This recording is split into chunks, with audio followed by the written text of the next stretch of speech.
Friends, अब हम आते हैं हिस्ट्री ऑफ बैंक के इम्पोर्टेंट टॉपिक पे।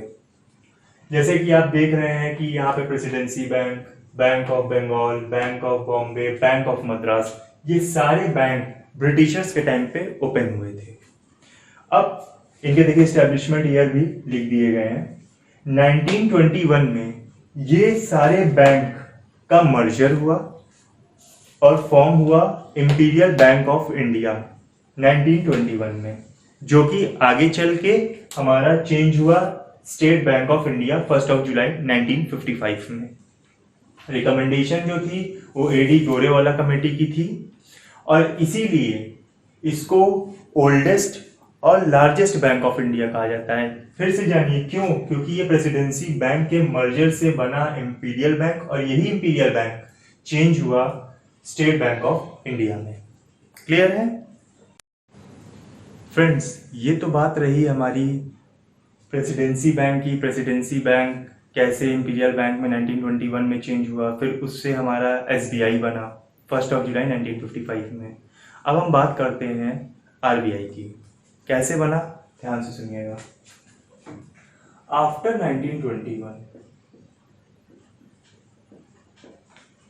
1926 में हिल्टन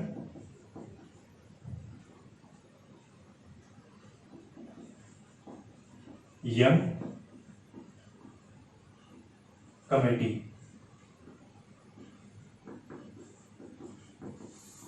जिसको रॉयल कमीशन भी कहा जाता है,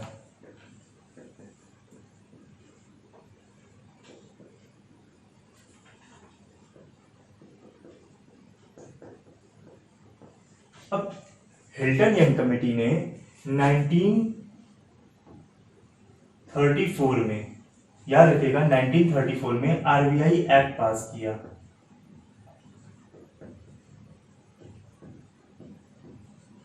और 1 अप्रैल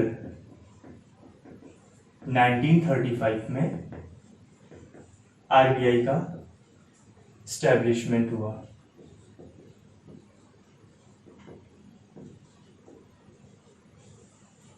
याद रखिएगा 1921 के बाद 1926 में हिल्टन यंग कमेटी, जिसको रॉयल कमीशन भी कहा जाता है, उन्होंने 1934 में आरबीआई एक्ट पास किया और 1 अप्रैल 1935 में हमारा आरबीआई एस्टैब्लिश हुआ। इनके गवर्नर्स पे थोड़ा ध्यान देते हैं हम लोग। तो पहले जो गवर्नर थे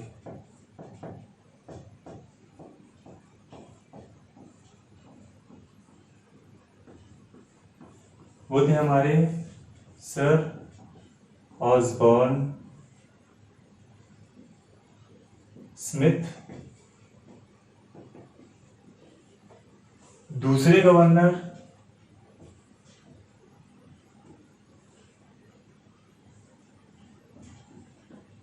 जेम्स टेलर।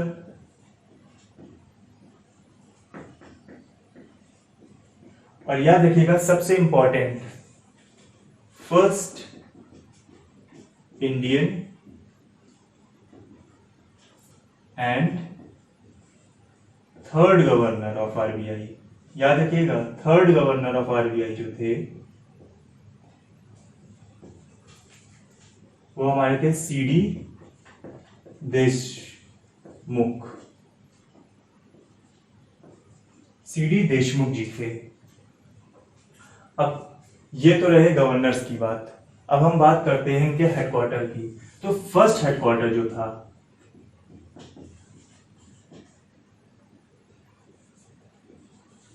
वो था कलकत्ता।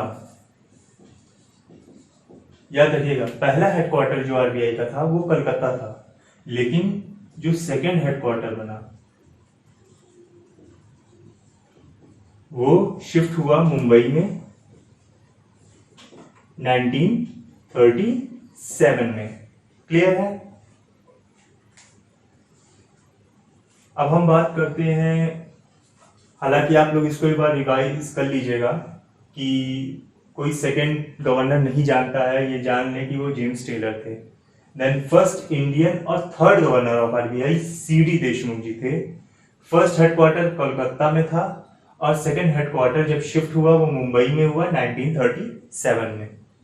अब हम बात करते हैं कि जब हमारा देश आज़ाद हुआ, ये तो आज़ादी के पहले की बात थी, लेकिन जब हमारा देश आज़ाद हुआ तो जो हमारे फिनेंशियल एडवाइजर्स हुआ करते थे तो उन्होंने देखा कि Indian bank, Punjab national bank, Allahabad bank, union bank, ये सब अपने तरीके से काम करते हैं, अपना रूल रेगुलेशन है अपने हिसाब से, अपने मैक्सिमम वो लोगों को वो हमेशा बिजनेसमैन को रखते थे, जो इंडियन बिजनेसमैन हुआ करते थे, और लोगों से वो मतलब नहीं रखते थे, उनका खुद का रूल रेगुलेशन था।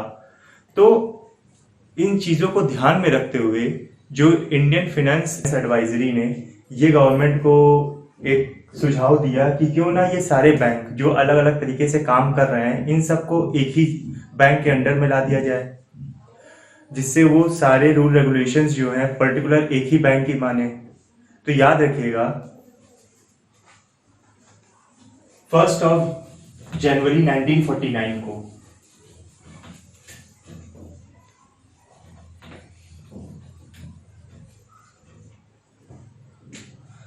1 जनवरी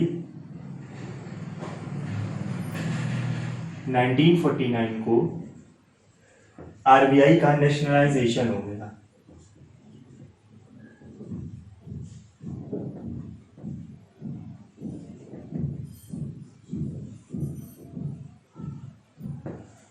इससे क्या हुआ कि जितने भी बैंक थे जो अपने रूल रेगुलेशंस पे काम किया करते थे वो अब आरबीआई के अंडर में आएंगे। अब कैसे आएंगे?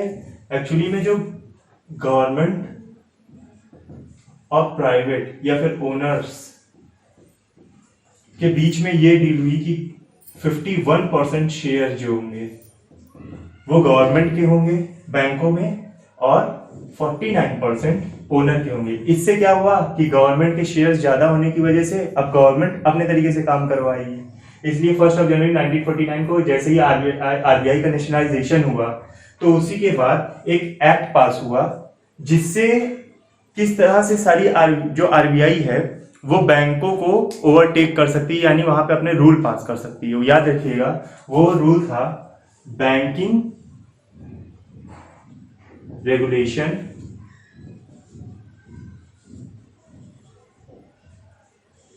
एक्ट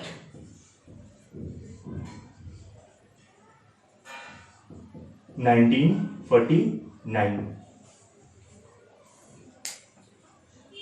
और कब नेशनलाइजेशन हुआ था आरबीआई का? Banking regulation act. Banking regulation act में भी कई सेक्शंस होते हैं, वो हम आगे डिस्कस करा करेंगे, ठीक है फ्रेंड्स। एक पॉइंट रह गया था आरबीआई का, उसको नोट कर लीजिएगा। वो ये है कि आरबीआई की इनिशियल कैपिटल क्या थी।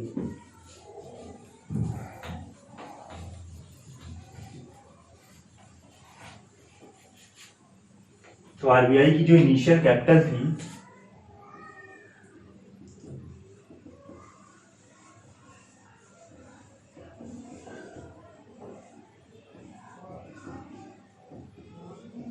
जब 1 अप्रैल 1935 में आरबीआई आया था तो वो 5 करोड़ थी और ये प्राइवेट ओनरशिप के अंडर में थी।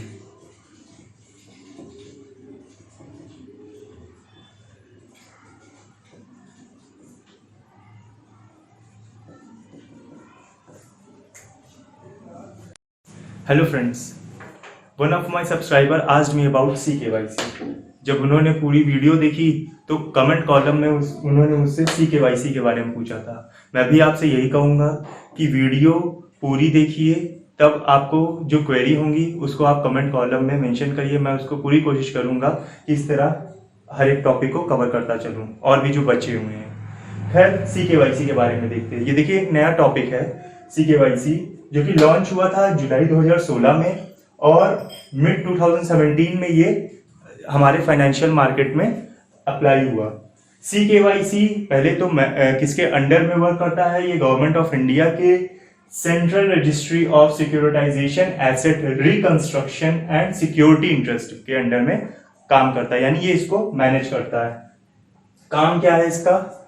स्टोर करता है हमारे पूरे KYC को, सेफ गार्डिंग और रिट्रीविंग। अभी मैं इसको बताता हूँ कि ये क्या है। बेसिकली यहाँ जानिए कि CKYC एक फॉर्म होता है, ये ऑनलाइन आपको मिल जाएगा। अगर आप उसको फिल करते हैं तो मान लीजिए कोई भी कस्टमर है जो बैंक में अपना अकाउंट ओपन किया है, अब उसने म्यूचुअल फंड भी ओपन कर लिया और उसने इंश्योरेंस भी ओपन कर लिया और उसने सिर्फ KYC के टर्म नॉर्म्स ही भरे हुए हैं, तो उसको हर जगह KYC के जो डॉक्यूमेंट्स लगते हैं वो प्रोड्यूस करने पड़ेंगे। लेकिन अगर वहीं कोई दूसरा कस्टमर है जिसने CKYC फॉर्म भरा है, इसकी एक पर्टिकुलर फीस होती है, आप उसको फीस पे करके एडवांस में तब आप भर सकते हैं। खैर, तो अब हमारा दूसरा कस्टमर ने CKYC फॉर्म भर दिया। अब फाइनेंशियल मार्केट में उसने बैंक में अपना एक अकाउंट खुलवाया। अब वो अकाउंट खुलवाने के बाद उसको लगा कि शेयर मार्केट में चलो मैं म्यूचुअल फंड में इन्वेस्ट कर देता हूँ। फिर उसने कहा कि चलो अब मैं पॉलिसी खरीद लेता हूँ किसी भी एक इंश्योरेंस सेक्टर की कंपनी से। तो बेसिकली उसने एक बार अगर मान लीजिए यहाँ पे CKYC अपना प्रोड्यूस कर दिया, ये बना दिया, तो बाकी का काम म्यूचुअल फंड और इंश्योरेंस कंपनी में उसको CKYC और अपनी KYC प्रोड्यूस नहीं करनी पड़ेगी। काम कौन करेगा? CER SAI, ये पूरा रिस्पॉन्सिबल होगा। ये रेगुलेटरी बॉडीज देख लीजिए कौन कौन सी हैं। इसके जो रेगुलेटर्स हैं वो डायरेक्टली किसी भी एक पर्टिकुलर कस्टमर की इंफॉर्मेशन सही से मांग सकते हैं। RBI, अगर हम बैंकों की बात करें IRDAI, अगर हम इंश्योरेंस सेक्टर की बात करें, और SEBI, अगर हम बात करते हैं म्यूचुअल फंड्स की। और एक PFRDA भी होता है,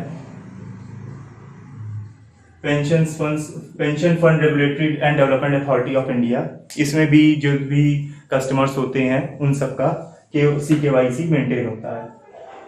खैर, इसमें तो इतनी ही जानने की जरूरत है कि अगर आप CKYC फॉर्म भरवा लेते हैं तो आपको बैंक में, अगर आपने अपना डॉक्यूमेंट प्रोड्यूस कर दिया, तो आपको म्यूचुअल फंड और इंश्योरेंस में नहीं करवाने की जरूरत पड़ेगी। वो सारा काम CER SAI के अंडर में होगा। और हाँ, ये भी जान लीजिए कि ये बना है prevention of money laundering act, जैसे मैंने पहले बताया था, ये उसी के गाइडेंस के अंडर में वर्क करता है। तो आज की video history of banks, then जो मेरे सब्सक्राइबर ने पूछा था CKYC, उसको मैंने कवर अप किया है और जल्दी ही नेक्स्ट वीडियो भी आएगी। Stay tuned with my channel. Thank you.